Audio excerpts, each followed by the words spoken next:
ورحمۃ اللہ تعالی وبرکاتہ۔ الحمد للہ نحمده ونستعینه ونستغفره ونؤمن به ونتوکل علیہ ونعوذ باللہ من شرور انفسنا ومن سیئات اعمالنا من يهده الله فلا مضل له ومن يضلله فلا هادي له ونشهد أن لا إله إلا الله وحده لا شريك له ونشهد أن سيدنا ومولانا محمدا عبده ورسوله أما بعد فأعوذ بالله من الشيطان الرجيم بسم الله الرحمن الرحيم واعتصموا بحبل الله جميعا ولا تفرقوا إذ كنتم أعداء واذكروا نعمة الله عليكم إذ كنتم أعداء فألف بين قلوبكم فأصبحتم بنعمته إخوانا آمنت بالله صدق الله مولانا العظيم وبلغنا رسوله النبي الأمين المكين الكريم ونحن على ذلك من الشاهدين والشاكرين والحمد لله رب العالمين۔ آئیے سب سے پہلے ہم اور آپ آقا انعامدار مدینے کے تاجدار دونوں عالم کے مالک و مختار نائب پروردگار گلشن ہستی کی اولین فصل بہار کے دربار گوہر بار میں درود پاک کا قیمتی ہار پیش کریں۔ اللہم صلی علی سیدنا شفیعنا نبینا مولانا محمد معدن الجود والکرم وعلیہ وبارک وسلم۔ عقیدت و محبت کے ساتھ ایک مرتبہ اور پڑھنے اللہم صلی علی سیدنا شفیعنا نبینا مولانا محمد معدن الجود والکرم وعلیہ وبارک وسلم۔ گنبد خضراء کے تصور کے ساتھ ایک مرتبہ اور پڑھیں اللہم صلی علی سیدنا شفیعنا نبینا مولانا محمد معدن الجود والکرم منبع العلم والحلم والحکم وآلہ واصحابہ وبارک وسلم صلاۃ وسلاما سرمدا دائما ابدا علیک یا رسول اللہ۔ آئیے اپنے رب عز و جل کی تکبیر کو بلند کرتے ہوئے ایک مرتبہ تکبیر تشریق پڑھ لیتے ہیں۔ اللہ اکبر لا الہ الا اللہ واللہ اکبر وللہ الحمد۔ اللہ اکبر لا الہ الا اللہ واللہ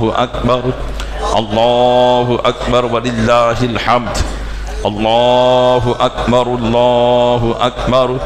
لا الہ الا اللہ واللہ اکبر وللہ الحمد۔ الحمدللہ عز و جل اللہ تبارک و تعالی نے اپنے محبوب صلی اللہ علیہ وسلم کے صدقے میں ہمیں بعد رمضان عید سعید کا تحفہ عطا فرمایا۔ عید سعید حقیقت میں توشہ آخرت ہے،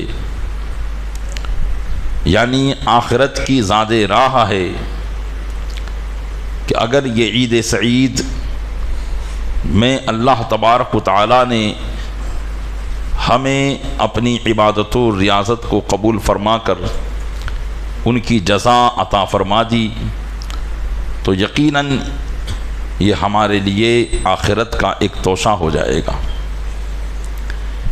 پیارے اسلامی بھائیوں، عید کا دن جب آتا ہے متعدد مرتبہ بیان عید ہی میں آپ نے سماعت کیا کہ اللہ تبارک و تعالی اپنے فرشتوں کے درمیان مباحات فرماتا ہے، یعنی فخر فرماتا ہے اور ارشاد فرماتا ہے کہ اے فرشتوں دیکھو میرے بندے کس طریقے سے جوگ در جوگ میرے نام کی تسبیح اور تکبیر پڑھتے ہوئے میری بارگاہ کی طرف رواں دوا ہیں، اور پھر خود ان سے سوال کرتا ہے کہ بتاؤ وہ مزدور جس نے اپنا پورا کام کیا اس کی مزدوری کیسی ہونی چاہیے؟ تو فرشتے کہتے ہیں کہ مولا اس کی مزدوری بہتر ہونی چاہیے۔ اللہ تبارک و تعالیٰ فرماتا ہے کہ روزے داروں کی جزا میں خود ہوں،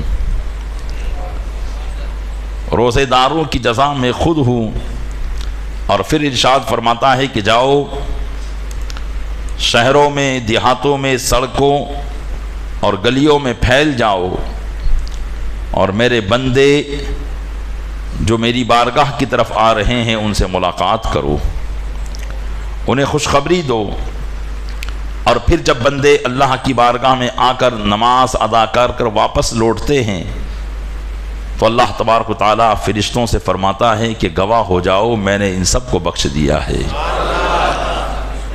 پیارے اسلامی بھائیوں، یقیناً حدیث پاک کے اس مفہوم سے ہمیں پتہ چلتا ہے کہ عید ہمارے لیے توشہ آخرت ہے، کہ اللہ تبارک و تعالیٰ کی بخشش کا پروانہ ہمیں عید کے دن ملتا ہے۔ اللہ عز و جل ہمیں اس بخشش کے پروانے کو مرتے دم تک اس کی حفاظت کرنے کی توفیق عطا فرمائے۔ اسی طریقے سے عید جس طریقے سے توشہ آخرت ہے، باہمی رضامندی اور آپسی اتفاق و محبت کا بھی ذریعہ ہے، کہ عید سعید کے ذریعے ہم بہت سے بچھڑے ہوئوں سے مل لیتے ہیں، بہت سے روٹھے ہوئوں کو منا لیتے ہیں، اور اس عید سعید کے ذریعے ہم آپس میں ایک دوسرے سے مل کر اپنے دل کو دل سے ملاتے ہیں۔ پیارے اسلامی بھائیو، قرآن کریم میں اللہ تبارک و تعالیٰ نے ارشاد فرمایا وَاعْتَصِمُوا بِحَبْلِ اللَّهِ جَمِيعًا وَلَا تَفَرَّقُوا، اور اللہ کی رسی کو مضبوطی سے پکڑ لو، اور وَلَا تَفَرَّقُوا، آپس میں نہ بٹو۔ قرآن کریم ہمیں ایک ہونے کا درس دے رہا ہے، اتحاد کا درس دے رہا ہے، یعنی تمام مومنین، تمام مسلمین قرآنی عقیدے کے مطابق ہو جائیں، صحابہ کے عقیدے کے مطابق ہو جائیں، اور آپس میں فرقہ واریت کو اختیار نہ کریں۔ تو یہاں ہمیں اتحاد کا درس دیا، اور پھر ارشاد فرمایا وَاذْكُرُوا نِعْمَةَ اللَّهِ عَلَيْكُمْ اِذْ كُنْتُمْ أَعْدَاءَ، اور اللہ کی اپنے اوپر اس نعمت کو یاد کرو جبکہ تم آپس میں ایک دوسرے کے دشمن تھے۔ فَأَلَّفَ بَيْنَ قُلُوبِكُمْ، تو اللہ نے تمہارے دلوں کے درمیان محبت کو ڈال دیا۔ فَأَصْبَحْتُمْ بِنِعْمَتِهِ إِخْوَانًا، تو تم اس نعمت کے ذریعے بھائی بھائی ہو گئے۔ قرآن کریم نے یہاں عرب کے پرانی جہالت اور پرانے دستور کو بیان کیا ہے، اور بلا واسطہ اہل عرب کو اور بالواسطہ قیامت تک کے آنے والے مسلمانوں کو حکم فرمایا، چونکہ اہل عرب قبیلوں، برادریوں اور ذات پات میں بٹے ہوئے تھے، ان کی قبیلے اور برادری ہی ان کی عظمت اور عزت کا سبب تھے، جو جس برادری کا ہوتا، اگر اس کی برادری اونچ ہوتی تو وہ اپنے سے ماتحتوں کو، نیچ والوں کو حقیر اور ذلیل سمجھا کرتے تھے. اور بعض قبیلوں کا بعض قبیلوں سے اگر جھگڑا فساد ہو جاتا تو وہ سال ہا سال تک چلتا رہتا، یہاں تک کہ جب نبی کریم صلی اللہ علیہ وسلم مدینہ منورہ میں آئے تو مدینہ منورہ کے اندر جو دو قبیلے تھے، اوس و خزرج، ان کے درمیان 120 سال سے لڑائیاں چل رہی تھی،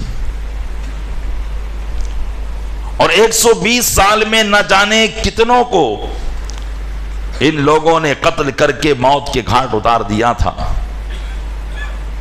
یہ لڑائی ٹھنڈی نہیں ہوتی تھی، اور جب بھی ذرا سا کچھ آپس میں معاملہ ہوتا بھڑک اٹھتی. حالانکہ اوس اور خزرج یہ دونوں بھائی تھے، انہی بھائی کی اولاد مدینہ منورہ میں آباد تھی. جب اللہ کے محبوب صلی اللہ تعالی علیہ وسلم مدینہ منورہ میں تشریف لائے اور اوس اور خزرج قبیلے کے لوگوں نے نبی کریم صلی اللہ علیہ وسلم کے دست حق پرست پر ایمان کو قبول کیا تو اللہ تبارک و تعالیٰ نے ان کے دلوں میں محبتوں کو پیدا فرما دیا. 120 سال کی عداوت کو محبت میں تبدیل کر دیا، اور آپس میں ان کو ایسا بھائی بھائی کر دیا کہ اب ان کی آپس کی محبت ایسی ہو گئی جیسے ایک سگے بھائی کی محبت سگے بھائی سے ہوا کرتی ہے.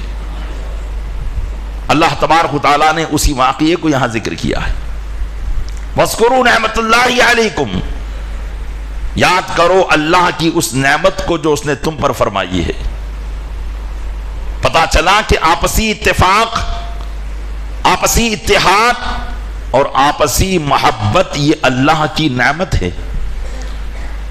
اگر ہمارا معاشرہ اتفاق اور اتحاد کے ساتھ رہتا ہے، محبت اور بھائی چارگی کے ساتھ رہتا ہے، تو یہ سمجھیے کہ ہمارے درمیان اللہ تبارک و تعالیٰ کی نعمت کرم فرما ہے. اور اگر ہمارے آپس میں جھگڑے ہیں، فسادات ہیں، اور آپس میں ایک دوسرے کا دل دوسرے سے ملتا نہیں ہے، ذرا ذرا سی بات پر لڑائی اور جھگڑے ہم میں پیدا ہوتے ہیں، تو یہ سمجھ لیجئے کہ اللہ کی نعمت ہم پر کرم فرما نہیں ہے. اگر ہم اللہ تبارک و تعالیٰ کی اس نعمت کو چاہتے ہیں اور یہ چاہتے ہیں کہ اللہ تبارک و تعالیٰ وہ نعمت ہم میں عطا فرمائے، تو ہم اپنی آپسی ان ناچاکیوں کو دور کر کے، اس دشمنیوں کو ختم کر کے، اللہ رسول عز و جل و صلی اللہ علیہ وسلم کے فرمان کے آگے اپنے سر کو جھکا کر آپس میں ایک دوسرے کے بھائی بھائی بن جائیں، تو یقیناً اللہ کی نعمت ہم پر کرم فرما ہوگی، اس کی رحمت ہم پر کرم فرما ہوگی، اور ہمارے درمیان اتفاق اور اتحاد قائم ہو جائے گا. پیارے اسلامی بھائیوں، جیسے جیسے زمانہ نبی کریم صلی اللہ علیہ وسلم کے زمانے پاک خیر القرون سے دور ہوتا جا رہا ہے، ویسے ویسے مسلمانوں کے درمیان نا اتفاقی، عداوت اور دشمنی پھیلتی چلی جا رہی ہے. پہلے ایک قبیلے کے لوگ جو مسلمان ہوتے، ان میں یہ محسوس نہیں ہوتا تھا کہ ان میں کون کس کا سگا بھائی ہے، ہر ایک دوسرے سے ایسی محبت کا برتاؤ کیا کرتا تھا.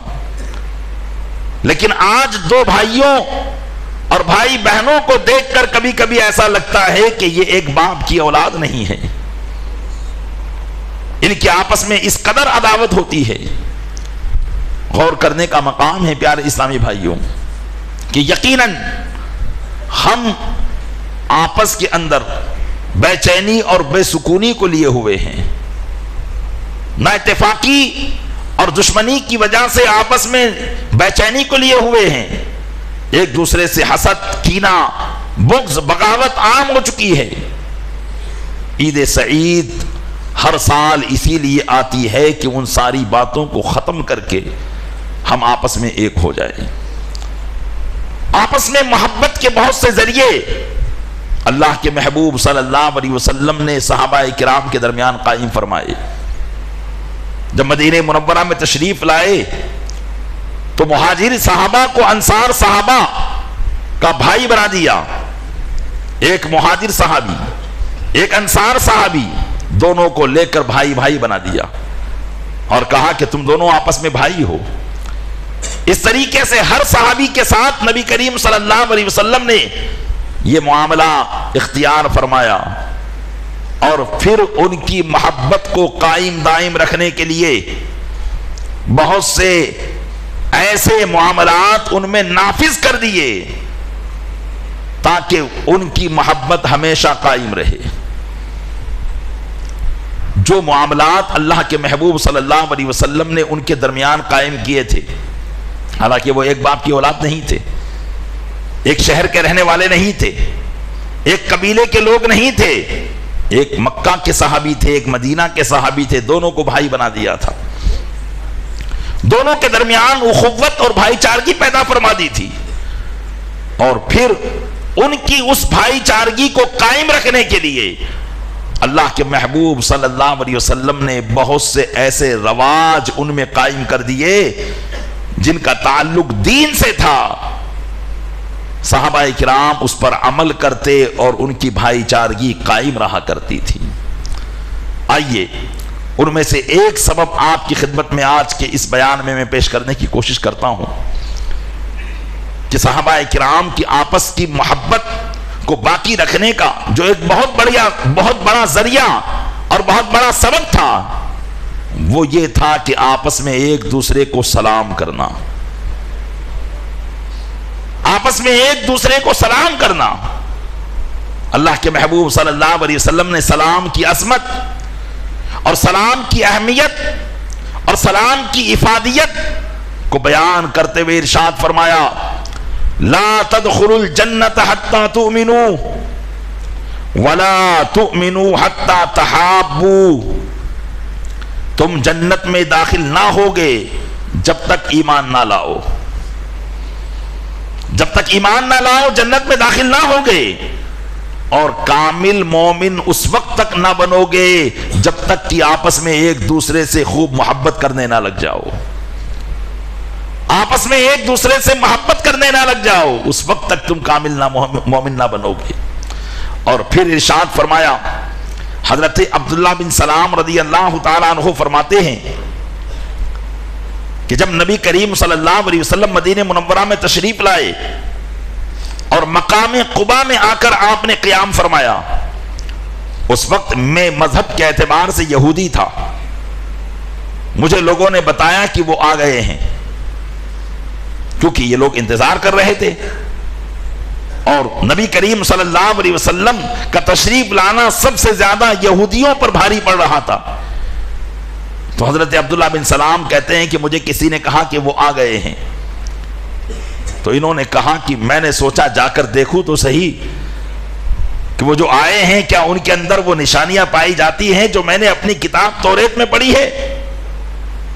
کہتے ہیں جب میں مدینہ منورہ سے مقام قباء میں پہنچا تو نبی کریم صلی اللہ علیہ وسلم ایک باغ میں تشریف فرما تھے، اور سب سے پہلے آپ کی زبان فیض ترجمان سے جو الفاظ نکلے اور میرے کانوں نے سنے، وہ الفاظ یہ تھے کہ اللہ کے محبوب صلی اللہ علیہ وسلم اپنے صحابہ سے فرما رہے تھے، یا ایھا الناس افشوا السلام واطعموا الطعام وصلوا باللیل والناس نیام تدخلوا الجنۃ بسلام۔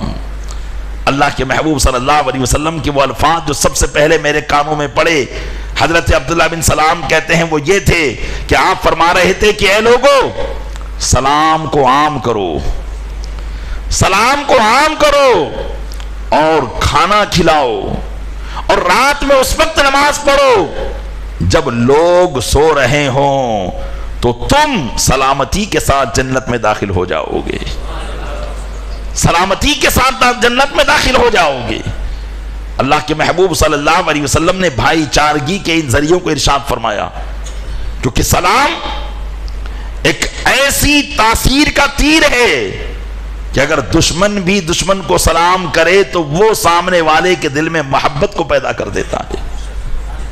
حضرت لقمان حکیم جو گزشتہ انبیاء کرام کی امت میں اللہ کے ولی گزرے، جن کے نام پر قرآن کریم میں پوری سورہ لقمان نازل ہوئی، جن کی نصیحتیں قرآن نے بیان فرمائی، جو وہ اپنے بیٹے کو کہا کرتے تھے، حضرت لقمان بن حکیم رضی اللہ تعالیٰ عنہ نے اپنے بیٹے کو جہاں بہت سی نصیحتیں کی، ان میں ایک نصیحت یہ بھی تھی کہ اپنے بیٹے سے فرمایا کہ بیٹا، جب بھی تم مسلمانوں کے پاس گزرو تو ان کے دل میں محبت کا تیر چھوڑ دیا کرو، ان کے دلوں میں محبت کا تیر چھوڑ دیا کرو۔ ایک صحابی حضرت عوف بن عبداللہ سے جب کسی نے پوچھا کہ یہ محبت کا تیر کیا ہے، تو حضرت عوف بن عبداللہ نے فرمایا کہ محبت کا تیر یہ ہے کہ تم اسے سلام کر دیا کرو۔ جب تم اسے سلام کرو گے تو اس کے دل میں اللہ تمہاری محبت کو داخل فرما دے گا۔ پیارے اسلامی بھائیوں، آج ہم دیکھتے ہیں کہ ہماری اکثریت نے سلام کو چھوڑ دیا ہے، سلام سے دور ہو گئی ہے۔ ہم نے غیروں کے سلام کے طریقوں کو اختیار کر لیا ہے۔ ہم گڈ مارننگ، گڈ آفٹرنون کے الفاظ استعمال کرتے ہیں جو زمانے جاہلیت کے سلام تھے، کہ زمانے جاہلیت میں اگر کوئی صبح کے وقت آتا تو کہتا انعم صباحا، تمہاری صبح اچھی ہو۔ کوئی رات میں آتا تو کہتا انعم لیلا، تمہاری رات اچھی ہو۔ آقا علیہ السلام کی بارگاہ میں ایک شخص آیا جو ابھی اسلام لے کر ہی آئے تھے، اور دستور عرب کے مطابق انہوں نے کہا یا رسول اللہ انعم صباحا، آپ کی صبح اچھی ہو۔ تو آقا علیہ السلام نے فرمایا کہ اسلام کا سلام یہ نہیں ہے، اسلام کا سلام یہ ہے کہ جب تم کسی کو تحیت پیش کرو، سلام پیش کرو، تو یوں کہو السلام علیکم ورحمۃ اللہ وبرکاتہ۔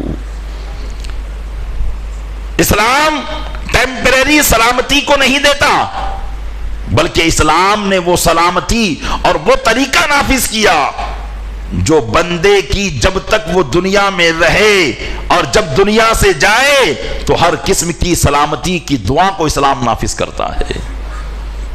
کیونکہ السلام علیکم کا مطلب ہوتا ہے تم پر سلامتیوں کا نزول ہو، اب چاہے تم زندہ ہو تب بھی نزول ہو، اور تم انتقال کر جاؤ تب بھی تم پر سلامتیوں کا نزول ہو، اللہ کی رحمتیں تم پر نازل ہو، اس کی برکتیں تم پر نازل ہو۔ پیارے اسلامی بھائیوں، اس سلام کو ہم نے چھوڑ دیا جس کے دنیاوی فائدے یہ تھے کہ ہم اس سلام کے ذریعے لوگوں کے دلوں میں اپنی جگہ بنا سکتے تھے، لوگوں کے دلوں میں اپنی محبت کو قائم کر سکتے تھے۔ آج ہم نے اس سلام کو چھوڑ دیا ہے۔ ہم میں سے اکثریت ایسی ہے کہ اسے سلام کرنے کا طریقہ یاد نہیں ہے، جبکہ دنیاوی فائدہ اس سے کتنا ہے، اور آخرت کے فائدے تو پوچھنا ہی نہیں۔ آخرت کا فائدہ کیا ہے؟ اللہ کے محبوب صلی اللہ علیہ وسلم کی بارگاہ میں حضرت عمران بن حسین رضی اللہ تعالیٰ عنہ روایت کرتے ہیں کہ ایک شخص آئے جنہوں نے کہا السلام علیکم۔ آقا علیہ السلام نے فرمایا عشرن، یعنی اس کے لیے 10 نیکیاں ثابت ہو گئی۔ ایک دوسرے شخص آئے، انہوں نے کہا السلام علیکم ورحمۃ اللہ۔ آقا علیہ السلام نے فرمایا 20، اس کے لیے 20 نیکیاں ہیں۔ ایک تیسرا شخص آیا، حضرت عمران بن حسین فرماتے ہیں کہ اس نے کہا السلام علیکم ورحمۃ اللہ وبرکاتہ۔ اللہ کے محبوب صلی اللہ علیہ وسلم نے فرمایا 30، اس کے لیے 30 نیکیاں ہیں۔ پیارے اسلامی بھائیوں، غور کریں، صرف سلام کرنے پر 30 نیکیاں۔ آپ سوچیں گے 30 نیکیاں ہے تو بہت کم فگر ہے، اتنی کم نیکیاں، اس سے کیا ہوگا؟ اگر ہم نیکیوں کے معاملات کو سمجھ لیں تو اللہ کی بارگاہ سے ملنے والی ایک نیکی دنیا اور جو کچھ دنیا میں ہے اس سے بہتر ہے۔ آپ جانتے ہیں نیکی کیا چیز ہے؟ اللہ کی طرف سے ملنے والا اجر ہے۔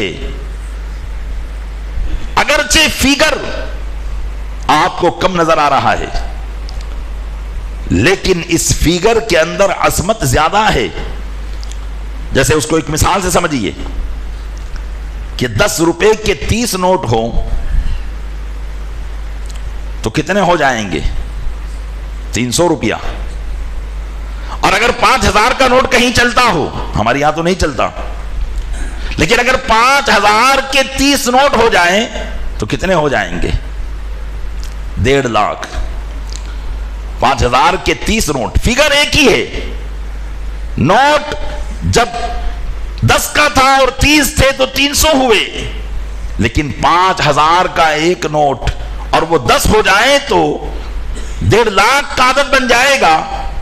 حالانکہ عدد وہی ہے، لیکن نوٹ کی کمی بیشی کی وجہ سے ایک کو حکومت نے صرف 10 روپے کی ادائیگی تک کا حکم جاری کیا ہے، اور دوسرے میں حکومت نے 5000 کی ادائیگی کا حکم جاری کیا ہے۔ اسی طریقے سے نیکی کیا ہے؟ اب اس کو سمجھیے، اگرچہ یہ 30 نے کیا ہے، لیکن ایک حدیث پاک کے مطابق آپ اس کو سمجھنے کی کوشش کیجیے کہ کل قیامت کے دن بندہ لایا جائے گا اللہ کی بارگاہ میں، اس کے گناہ بھی ہوں گے، نیکیاں بھی ہوں گی۔ اب گناہ اور نیکیوں کا موازنہ کیا جائے گا تو مثال کے طور پر کچھ نیکی ہوں گی، کچھ گناہ ہوں گے، تو ان گناہوں اور نیکیوں کا جب موازنہ ہو جائے گا تو اس کے پاس کچھ نہیں بچے گا سوائے ایک نیکی کے۔ سوائے ایک نیکی کے اس کے پاس کچھ نہیں بچے گا۔ اللہ تعالیٰ اسی ایک نیکی کے ذریعے اسے جنت میں داخل فرما دے گا۔ اب آپ کو ایک نیکی کا اندازہ ہوا کہ ایک نیکی جنت میں داخل ہونے کا سبب بن گئی، اور وہ جنت کیا ہے؟ جنت کے ایک ایک محلات، اور محلات کی تو بات جانے دیجئے، اس میں لگی ہوئی ایک اینٹ بھی دنیا اور جو کچھ دنیا میں نعمتیں ہیں ان سب سے بہتر ہے۔ اس ایک نیکی کے ذریعے اللہ تعالیٰ نے جنت اور جنت کی نعمتیں اسے عطا فرما دیا ہے۔ آپ غور کر لیں کہ سلام کرنے میں ہمیں آخرت کا کتنا بڑا فائدہ ہے، لیکن ہماری توجہ اس طرف نہیں ہے۔ پیارے اسلامی بھائیوں، یہ وہ طور طریقے ہیں ہمارے اسلام کے جس کو ہم نے ایک چھوٹا موٹا سمجھ کر چھوڑ دیا ہے۔ ہم بڑی نیکیاں تو کرتے ہیں، نماز پڑھتے ہیں، عمرہ تک، حج تک ہم کر لیتے ہیں، لیکن ایک مسلمان کو سلام کرنا ہم اپنی قصر شان سمجھتے ہیں۔ سلام کرنے میں ہمیں شرم آتی ہے، سلام کے الفاظ بولنے میں ہمیں شرم آتی ہے۔ اسٹینڈرڈ لوگ ہیں، یہاں سلام نہیں کیا جائے گا، یہاں تو ان کے الفاظ استعمال کیے جائیں گے۔ معاذ اللہ رب العالمین، مسلمان کے جو الفاظ ہیں اس سے بہتر اہمیت والے کوئی الفاظ دنیا میں نہیں ہے۔ ہر مذہب اور ہر قوم نے اپنے لیے کچھ نہ کچھ سلام ایجاد کیے ہیں، لیکن اسلام کا جو سلام ہے وہ دنیا اور آخرت کی سلامتی، رحمتیں اور برکتوں کو لے کر آتا ہے۔ اپنے اندر عید سعید کے اس پیغام کو لے کر جائیں اور سلام کو عام کر دیں، ایک دوسرے کو سلام کرے، ایک دوسرے کا رسپیکٹ کرے۔ اللہ تعالیٰ اس سلام کی برکت سے ہمارے دلوں سے کینوں کو دور فرما دے گا، ہمارے دلوں سے عداوتوں کو دور فرما دے گا، اور ان عداوتوں کو محبت میں تبدیل فرما دے گا۔ آئیے آخری واقعہ آپ کی خدمت میں پیش کر کے اپنی گفتگو کو ختم کرتا ہوں۔ حضرت سلمان فارسی رضی اللہ تعالیٰ عنہ صحابی رسول ہے۔ جب آقا علیہ السلام مدینہ منورہ میں تشریف لائے تو حضرت ابو دردہ کے ساتھ حضرت سلمان فارسی کی بھائی چارگی قائم کی کہ حضرت سلمان و ابو دردہ، سلمان فارسی تھے کہاں کے رہنے والے؟ فارس کے، اور حضرت ابو دردہ مدینہ منورہ کے رہنے والے تھے۔ ان دونوں کے درمیان آپس میں بھائی چارگی پیدا فرما دی۔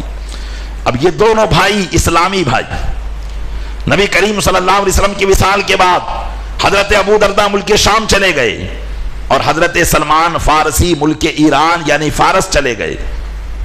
جب حضرت سلمان فارسی فارس میں تھے تو حضرت اشعث بن قیس اور حضرت جریر بن عبداللہ یہ دونوں تابعی ہیں، ان کے دل میں شوق پیدا ہوا کہ چلو ہم اللہ کے رسول کے صحابی حضرت سلمان فارسی سے ملاقات کریں۔ یہ دونوں ملک شام سے حضرت ابو درداء رضی اللہ تعالیٰ عنہ سے ملاقات کر کے اور حضرت سلمان فارسی کا پتہ لے کر چلے، کیونکہ حضرت ابو درداء بھی صحابی، سلمان فارسی بھی صحابی، اور لے کر جب ملک فارس پہنچے حضرت سلمان فارسی کا پتہ لگایا اور ان کے گھر پر جب پہنچے تو آپ ایک چھوٹے سے خیمے میں تشریف فرما تھے۔ پوچھا کہ کیا تم سلمان ہو؟ تو حضرت سلمان فارسی نے کہا کہ ہاں میں سلمان ہوں۔ حضرت اشعث بن قیس نے پوچھا کیا وہی سلمان جو صحابی ہیں؟ تو آپ نے فرمایا یہ تو مجھے معلوم نہیں، یہ تو مجھے معلوم نہیں ہے۔ تو پوچھا کہ اچھا بتاؤ کس کام کے لیے آئے ہو اور کہاں سے آئے ہو؟ بتایا کہ ہم ملک شام سے آئے ہیں اور صحابی رسول حضرت سلمان فارسی کی زیارت کے لیے آئے ہیں۔ تو حضرت سلمان فارسی نے کہا کہ ہاں میں نے رسول اکرم صلی اللہ علیہ وسلم کو اپنی آنکھوں سے دیکھا ہے، ایمان کی حالت میں دیکھا ہے۔ تو کہا پھر آپ نے یوں کیوں کہا کہ آپ صحابی کا پوچھ رہے ہو؟ تو کہا صحابی تو وہ ہے جو جنت میں بھی ان کے ساتھ میں رہے۔ کہا اچھا بتاؤ کام کیا ہے؟ کہا ہمیں ابو درداء نے بھیجا ہے تاکہ ہم آپ کی زیارت کریں۔ حضرت سلمان فارسی نے جب اپنے بھائی کا نام سنا کہا ابو درداء نے بھیجا، تب تو انہوں نے میرے لیے تحفہ بھیجا ہوگا۔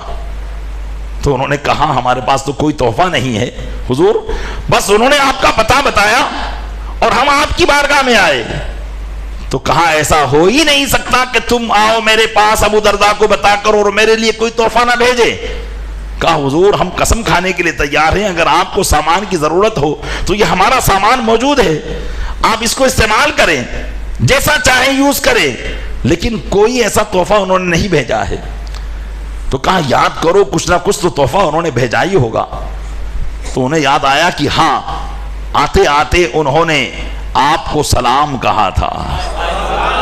حضرت سلمان فارسی نے فرمایا کہ اس سے بڑھ کر کون سا تحفہ ہو سکتا ہے کہ میرا بھائی میرے لیے سلامتی کی دعائیں بھیجے، اللہ کی رحمتوں کی دعائیں بھیجے، اس کی برکتوں کی دعائیں بھیجے۔